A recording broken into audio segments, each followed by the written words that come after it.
d3, and now Gukesh hits in the center with c5. Let's have a look at how the game began. Pragg with the white pieces opened with d4. Gukesh went knight f6, c4, e6, knight to c3, and we had the Nimzo Indian. e3, the Rubinstein system, was Pragg's response. Gukesh castled, and now bishop came out to d3. d5, all very standard, and now Pragg asked a question to Gukesh's bishop. The most natural move is to take the knight on c3, but Gukesh responded with d takes c4. Bishop took back, bishop came back to e7, and this is how we reached the position in the game. For both the players, this is a super important game. Praggnanandhaa castles over here, and Gukesh now plays his pawn to a6. Somehow, from a Nimzo Indian, the position has the contours of Queen's Gambit accepted, and Gukesh takes on d1. Now this is slightly weird because he could have taken on c5 and allowed Pragg to exchange, but he took rook takes d1, and from the time usage you can see that Pragg is actually super well prepared. He brings his bishop back to e2 by just taking 2 minutes, while Gukesh has 1 hour 12 minutes on the clock. Now the reason why you bring your bishop back to e2 is to kind of free the c4 square for the knight, or to bring it to b3, and the bishop may just pop out via f3.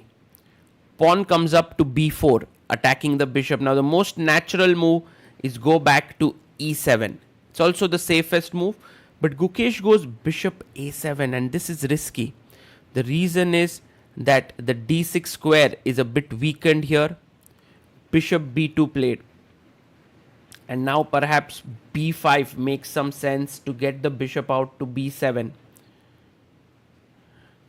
Gukesh takes his time and plays rook to d8, and this is not a great move because now Pragg has a very strong idea. Let's see if he manages to find it. Yes, he does. Knight to e5 played, because if you take knight takes e5, there's rook takes d8, free rook. Bishop d7 played by Gukesh. He's trying to put his bishop on the e8 square, but Pragg is like, sorry, you'll have to give me your bishop pair. I'm going to take it off. And now he takes knight takes d7. Perhaps rook takes d7 was a slightly better move, exchanging the rooks first and then taking on d7. But now Pragg has a very powerful move, which is very easy for him. Knight to e4. Look at how the rook is on the open file. The knight is looking at d6. The bishop is open. The bishop is ready to pop out. The other rook is ready to come to c1. He goes knight to b6. Now this knight is looking at c4 as well as a4. That's why it's well placed. And knight jumps to c5. Lovely move, putting pressure on this pawn on b7. Rook b8 played here by Gukesh. And Pragg chops off.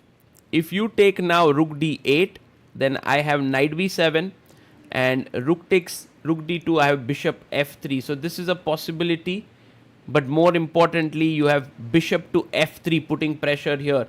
Regardless, Gukesh goes knight takes d8, and now Pragg brings his bishop in, putting pressure on the rook. If you go to c8, I have knight takes b7, knight takes b7, bishop a6, winning the house, which is why he goes rook to a8, and now pawn comes up to e4, stopping knight d5. Look at how all the black pieces are completely poorly positioned. Bishop to b8 by Gukesh, trying to trade at least one bishop. If he manages to do that, at least he'll be able to move a bit. But Pragg can avoid it. When you have more space, it makes sense to avoid it. Yes, bishop d4, a good move, putting pressure on the b6 knight. Knight goes back to c8. Black pieces are a picture of complete discord. No harmony, while white's pieces are simply amazing. And to think of it, it came from such a simple position, just shows Praggnanandhaa's positional prowess. Bishop goes to d6 now. Gukesh we all know what a fighter he is and how he's able to completely turn around games. Now there's some kind of an attack here on the bishop and knight, and Pragg manages to find bishop e5. Fantastic move. Bishop drops back to e7, very quickly defending the knight here, and bishop c7. The knight cannot move, b7 is hanging.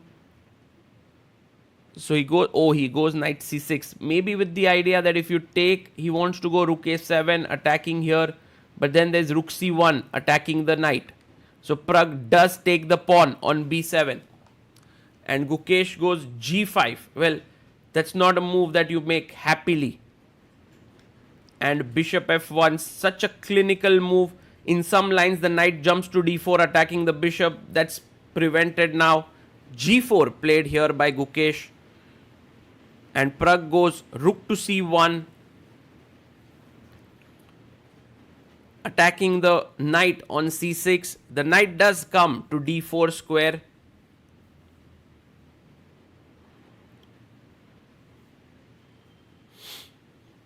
And Praggnanandhaa pushes his pawn to a4.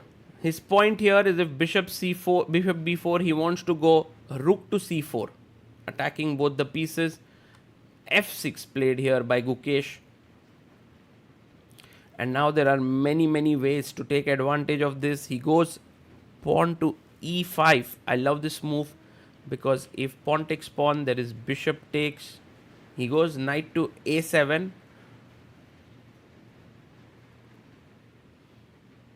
And bishop comes out to d6.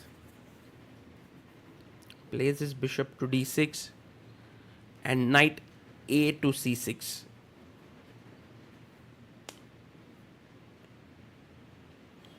Pragg pushes forward with b5. If you take, knight takes, the c6 knight is hanging. That's a problem here. He takes back a b5. And bishop takes on d6. He takes back with the pawn. Incredible. And now this pawn d7, d8 is queening. Gukesh hardly has any moves. Knight e5 played. The b5 pawn is super strong. It's defended here by the bishop. Rook d1 played. Another beautiful move attacking the knight, threatening d7, d8 queen. Rook comes to b8. And Pragg brings his knight to c5. If you take on b5, I take and then push my pawn to becoming a queen. So this is just game over. There's nothing much happening now. e6 is hanging. You can see Gukesh completely dejected there. Right from the opening, he did not play so well, while Praggnanandhaa was absolutely flawless, in top shape there. And Gukesh resigns. Pragg scores a win. His first classical win over Gukesh since 2022, I believe. The last time Pragg